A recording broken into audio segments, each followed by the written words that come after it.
करने के लिए उपस्थित हुए हैं। आज देश के एक प्रमुख अंग्रेजी समाचार पत्र में देश के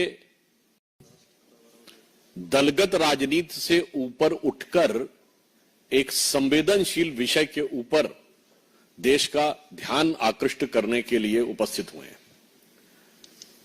आज देश के एक प्रमुख अंग्रेजी समाचार पत्र में देश के वरिष्ठ सेवानिवृत्त आईपीएस अधिकारी ने एक आर्टिकल लिखा है जो उन्होंने वर्तमान समय में विश्व में सुरक्षा को लेकर हो रही गतिविधियों और भारत पर उसके पड़ने वाले प्रभाव की तरफ ध्यान आकृष्ट किया है। आप सभी को ज्ञात है कि 1.5 वर्ष पूर्व जापान के पूर्व प्रधानमंत्री शिंजो एबे जी की एक राजनीतिक कार्यक्रम में हत्या हुई। चंद दिन पूर्व अमेरिका में राष्ट्रपति पद के प्रत्याशी डोनाल्ड ट्रंप के ऊपर हत्या का अटेम्प्ट हुआ जिसमें वो बाल बाल बचे। उनका कहना है कि इस प्रकार की प्रवृत्तियां जो हिंसा और हत्या को उकसाती हैं, ये कहीं न कहीं उन बयानों से प्रेरित हो जाती हैं जहां राजनीतिक दल अपने तात्कालिक राजनीतिक स्वार्थ में शॉर्ट टर्म पॉलिटिकल बेनिफिट के लिए हिंसा और हत्या के शब्दों का प्रयोग करना चाहते हैं। एक दुखद परंतु चिंताजनक बात यह है कि प्रधानमंत्री श्री नरेंद्र मोदी जी के विरुद्ध इस प्रकार के शब्दों का प्रयोग, और मैं साफ शब्दों में कहूंगा हिंसा के लिए उकसाने वाली भाषा निरंतर प्रयोग की जा रही है। अभी आपको ध्यान हो, कांग्रेस के नेता प्रतिपक्ष राहुल गांधी जी ने चुनाव प्रचार के दौरान पिछले वर्ष कई बार अपमानजनक शैली में मोदी जी के लिए मारना, डंडे मारना इत्यादि शब्दों का प्रयोग किया। यहां तक उन्होंने बोला कि अगर काफिले पे कुछ फेंका गया तो कुछ और फेंका जा सकता है, यानी फेंका जाना डर के समाप्त होने का प्रतीक है। इसका मतलब कि किसी भी नेता के काफिले के ऊपर कुछ भी होना चाहिए।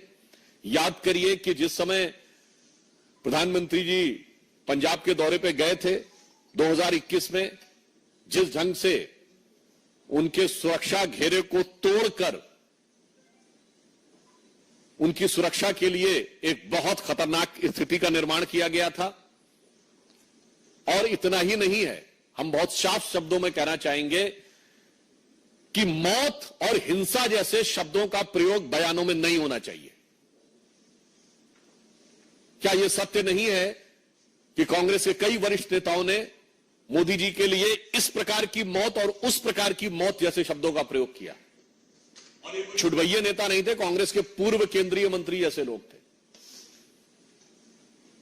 क्या कब्र खुदेगी, मर जा जैसे शब्दों का प्रयोग किया गया, सर फोड़ देंगे ऐसे शब्दों का प्रयोग किया गया। और यह बात सिर्फ आज की नहीं है, यह विगत लंबे समय से चली आ रही है।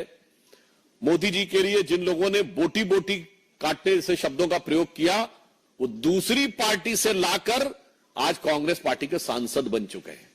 और मैं ये भी बात दुख के साथ और गंभीरता के साथ कहना चाहूंगा, किसी नेता के लिए मौत के शब्द का प्रयोग सबसे पहले 2007 में सोनिया गांधी जी ने मौत के सौदागर शब्द के रूप में किया था। हमने कभी जब आपातकाल में संविधान की हत्या हो गई थी तब भी कभी श्रीमती इंदिरा गांधी जी की मौत की कामना या मौत जैसे शब्द का प्रयोग नहीं किया था। और मैं ये भी बताना चाहता हूं कि ये राजनीति राष्ट्रीय सुरक्षा के खिलवाड़ के साथ बहुत लंबे समय से होती आ रही है। मैं आप सबका ध्यान यह भी आकृष्ट करना चाहूंगा कि जब कांग्रेस सत्ता में थी तो भारत के ही नहीं दुनिया की इन्वेस्टिगेटिव हिस्ट्री का एक विचित्र उदाहरण है इशरत जहां केस, जहां उस समय तत्कालीन सरकार की दो एजेंसीज इंटेलिजेंस ब्यूरो और सीबीआई दोनों ने कहा कि इशरत जहां टेररिस्ट है। जैसे ही पता चला कि उसका निशाना तत्कालीन गुजरात के मुख्यमंत्री और आज के हमारे प्रधानमंत्री श्री नरेंद्र मोदी जी थे, अचानक सीबीआई ने अपना हलफनामा बदल दिया और कहा टेररिस्ट नहीं है, वो तो मासूम है। भारत के इतिहास में कभी without any reason U turn लेने का कोई उदाहरण नहीं मौजूद था। और आप सबको ध्यान होगा कि जब हमारी सरकार आई और इशरत जहां मामले की फाइल तलब की गई तो पता चला फाइल गायब, और संबंधित अधिकारियों के बयान है कि उन लोगों ने फाइल के ऊपर ऐसा कुछ नहीं लिखा था, केवल तत्कालीन गृह मंत्री ने, चिदंबरम साहब ने अपने आप वो नोट चेंज किया था। ये इंपॉर्टेंट नहीं है। उससे बड़ी बात यह है कि सीबीआई ने अपना स्टैंड चेंज कर दिया था, मगर आईबी ने स्टैंड चेंज नहीं किया था।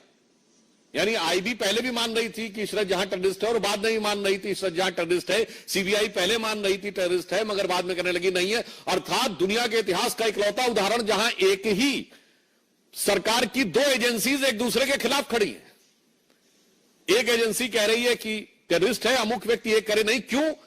चूंकि प्रधानमंत्री श्री नरेंद्र मोदी जी की हत्या के इरादे से जाते हुए किसी टेररिस्ट को बचाव देने के लिए, कवर फायर देने के लिए किस सीमा तक जाया जा सकता है, यह उसका दुखद उदाहरण है। आप सबको याद हो 24 अक्टूबर 2013 को पटना की रैली में सीरियल ब्लास्ट हुए।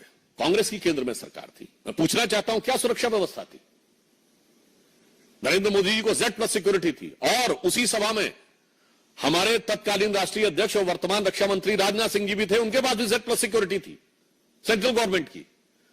दो नेता जिनके पास Z+ सिक्योरिटी हो सेंट्रल गवर्नमेंट की, और उसके लिए केंद्रीय सरकार ने क्या व्यवस्था की थी? इसलिए सुरक्षा और नेताओं की जान की कीमत पर राजनीति होनी चाहिए। इसके उलट हम बताते हैं, राहुल गांधी जी की यात्रा निकली, उनके पास भी Z+ सिक्योरिटी है। कश्मीर में आप सबने देखा कि कितने मधुर मनोभावों के साथ भैया और बहन बर्फ के गोलों के साथ खेल रहे थे उस संवेदनशील जगह पे। केंद्र सरकार ने व्यवस्था सुनिश्चित की। मणिपुर जैसी जगह पे जहां इतना संवेदनशील है, उनकी यात्रा निकली और पूरा रूट सैनिटाइज करना और सारी व्यवस्था सुनिश्चित की गई। इसलिए मैं कहना चाहता हूं कि भारत की राजनीति में राजनीति अपनी जगह है, नेताओं के साथ प्रतिस्पर्धा अपनी जगह है, मगर प्रधानमंत्री श्री नरेंद्र मोदी जी के विरुद्ध जो राहुल गांधी ने शब्द बोला था, संसद में मैं याद दिलाना चाहता हूं, हिंसा हिंसा हिंसा, हत्या हत्या हत्या जैसे शब्दों का प्रयोग बंद होना चाहिए। दुनिया में इसके उदाहरण दिख रहे हैं, भारत में इसके परिणाम खतरनाक हो सकते हैं। यदि आप लोकसभा में नेता प्रतिपक्ष बने हैं, वैसे तो आप सबने सुना होगा जीत का जश्न होता है, जीत का उत्साह, मगर यहां हार का उत्साह है। तो उस हार के उत्साह में मैं कहूंगा, उत्साह से उच्छृंखलता, उच्छृंखलता से उद्दंडता की तरफ मत जाइए, परिपक्वता का प्रदर्शन करिए। इसलिए मैं पुनः जहां से मैंने प्रारंभ किया था वहीं पे सभी राजनीतिक दलों से आग्रह करता हूं कि हिंसा और हत्या जैसे शब्दों का प्रयोग, किसी के प्रति आक्रमण, मारना, पीटना, कब्र खुदेगी जैसे शब्दों का प्रयोग बंद होना चाहिए। चूंकि याद रखना चाहिए कि लगेगी आग तो आएंगे घर सभी जद में, यहां पे सिर्फ हमारा मकान थोड़ी है। तो मैं सभी दलों से यह आग्रह करता हूं, विशेषकर कांग्रेस पार्टी से, कि प्रधानमंत्री श्री नरेंद्र मोदी जी के प्रति आपके मन में एक इंफीरियरिटी कॉम्प्लेक्स है, आप एहसास कमतरी से वाबस्ता हैं, माना, आपके मन में ईर्ष्या है, आपके मन में द्वेष है, आपके मन में कुंठा है, मगर उस कुंठा को हिंसा और मौत जैसे शब्दों तक ले जाने से बचिए। अन्यथा मैं एक पंक्ति के साथ समाप्त करना चाहता हूं, जो सभी नेताओं के लिए, जो मोदी जी के लिए नफरत रखना चाहते हैं, उन्हें ध्यान रखना चाहिए कि देश के सौहार्द वातावरण में कोई प्रोवोकिंग बात नहीं करनी चाहिए कि कागज का है लिबास चिरागों का शहर है, कागज का है लिबास चिरागों का शहर है, चलना संभल संभल के चूंकि तुम नशे में हो। तो ये हार के उत्साह के नशे से बाज आइए और समझदारी के साथ आचरण दिखाइए। धन्यवाद। I just, in the outset, I will tell you we'll only take questions regarding this topic taking the seriousness of the topic. So anybody has to